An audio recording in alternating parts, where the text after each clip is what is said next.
Disclaimer. இந்த video எந்த loan app, bank அல்லது ஃபினான்ஷியல் சர்வீஸையும் ப்ரமோஷன் செய்யவில்லை. இது கல்வி மற்றும் பொது தகவல் நோக்கத்திற்காக மட்டும். வணக்கம் நண்பர்களே.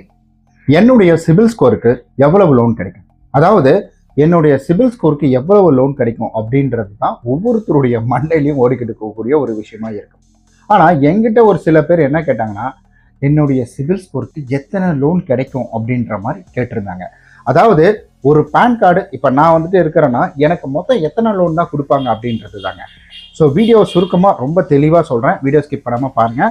இதெல்லாம் பேசுறதுக்கு நான் ஃபினான்ஷியல் அட்வைசர்லாம் கிடையாது. So I am not a financial adviser, I am not a SEBI registered. So this video only for educational purpose. Okay, அதாவது இந்த லோன் அப்படின்றது பார்த்தீங்கன்னா எப்படி கொடுக்குறாங்க.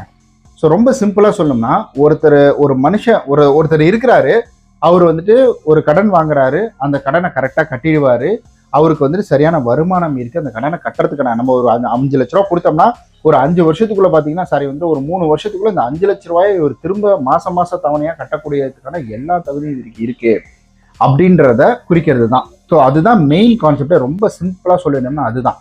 நம்ம எல்லாம் என்ன நினைச்சிட்டு இருக்கோம்னா, எனக்கு சிபில் ஸ்கோர் 750 அபோவ் இருக்கு, 900 அபோவ் இருக்கு, எனக்கு லோன் கொடுத்துருவாங்களா அப்படின்னு கேட்டிங்கன்னா, ஸோ கண்டிப்பாக வாய்ப்பு ரொம்ப குறைவு தான். ஸோ ஒவ்வொரு எலிஜிபிலிட்டி ப்ரொஃபைலை பொறுத்து இது மாறும். பட் ஜென்ரலாக நான் ஒரு விஷயத்த சொல்லிக்கிறேன். ஒரு லோன் அப்படின்றது எப்படி ஒர்க் ஆகுதுன்னா, இப்போ ஒருத்தர் வந்துட்டு அவருக்கு சிபில் ஸ்கோர் 900 இருக்கு, அதுதான் அவருக்கான மெயின் தகுதி, அவருக்கு லோனை தூக்கி கொடுத்துடலாம்பா அப்படின்ற மாதிரி பார்க்காது. அது எப்படி பார்க்கும்னா, இவருக்கு சிபில் ஸ்கோர் 900 இருக்கு, பரவாயில்ல, இவர் லோன் இந்த நம்மகிட்ட கடன் வாங்குறதுக்கான தகுதி அப்படின்றது இவருக்கு இருக்குது. ஆனா இந்த கடனை இவர் திரும்ப கட்டுவாரா, இவருக்கு அந்த ஒரு தகுதி இருக்கா, கரெக்டா அதை ரீபேமெண்ட் பண்ணிடுவாரா அப்படின்றது தான் பார்ப்பாங்க. ஸோ ரொம்ப மெயினா அதை தான் பார்ப்பாங்க. அப்போ நமக்கு எவ்வளவு சிபில் ஸ்கோர் இருந்தாலும், நமக்கு வந்துட்டு இப்போ சிபில் ஸ்கோர் 900 இருந்தாலும் நமக்கு வந்துட்டு வருமானம் வெறும் மாசம் 10,000 20,000 தான் வருதுன்னா, நமக்கு மிஞ்சி பணம் ஒரு 1 லட்ச ரூபா கொடுக்கறதுக்கான வாய்ப்புகள் இருக்கு. அதையும் 10 டேட் எக்ஸ்டெண்ட் பண்ணி 2 வருஷமா கொடுப்பாங்க. இல்ல எனக்கு வந்துட்டு வருமானம் வந்துட்டு ஒரு 50,000 இருக்குது, எனக்கு இப்போ சிபில் ஸ்கோர் 800 இருக்கு அப்படின்னா, வா தங்கமே வா, உனக்கு வந்துட்டு ஹோம் லோனே நான் கொடுக்குறேன் அப்படின்ற மாதிரி கூப்பிடுவதற்கான வாய்ப்புகள் அப்படின்றதும் இருக்கு. ஸோ இந்த கேட்டகரியில தான் இது ஒர்க் ஆகிட்டு இருக்கு. அப்போ நம்மளுடைய சிபில் ஸ்கோர், கிரெடிட் ப்ரொஃபைல், அதுக்குள்ள இருக்கக்கூடிய நம்மளுடைய வருமானம், இப்போ மெயினா இந்த இடத்துல பங்கு எடுத்துக்கக்கூடியது வருமானம் மட்டும்தான்.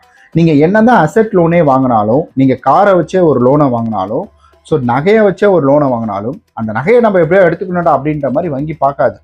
வங்கி என்ன பார்க்கும்னா, அதை பொறுத்த வரைக்கும் எப்படி இதை ரீபேமெண்ட் பண்ணுவார், இந்த காசை கொடுத்துட்டு அவர் வந்து நகையை மூட்டுருவாரா, இல்லை நம்மகிட்டே முழுக்க அடிச்சிருவாரா, இந்த இடத்த இவர் வந்துட்டு எடுத்துருவாரா, இல்லை நம்மகிட்ட வந்துட்டு கொடுத்துருவாரா அப்படின்ற மாதிரி தான் இவங்க யோசிப்பாங்க. அதாவது வங்கி நிறுவனங்கள், வங்கி சாரா நிதி நிறுவனங்கள் எல்லாமே யோசிப்பாங்க. ஸோ இவங்களை பொறுத்த வரைக்கும் உங்ககிட்ட கொடுத்த காசு வட்டியும் மூலமா வந்தாதான் அவங்களுக்கு லாபம். அதை விட்டுட்டு உங்கள்ட்ட இடம் வாங்குறது, அதை ரெக்கவரி பண்றது, அந்த ப்ராசஸ்லாம் பெரிய தலைவலி. அதனால அதுக்குள்ள போக மாட்டாங்க. அப்போ ஒரு அப்ளிகேஷன்றதை விட ஒரு ப்ரொஃபைலுக்குன்னு சொல்லிடலாம்.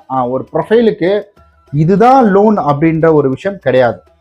இத்தனை லோன் தான் உங்களுக்கு கொடுக்கணும் அப்படின்றது கிடையாது. ஆர்பிஐ இதுக்கு ஒரு ஃப்ரேம் ஒர்க் அப்படின்றதான் பண்ணியிருக்கு. ஆர்பிஐ இவருக்கு 5 லோன் தான் கொடுக்கணும், இவருக்கு 10 லோன் தான் கொடுக்கணும், அந்த மாதிரிலாம் கிடையாது.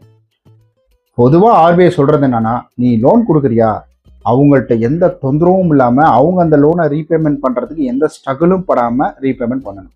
அவரால் திரும்ப கட்ட முடியும்னா கொடுத்துக்கோ, எனக்கு எந்த பிரச்சனையும் கிடையாது.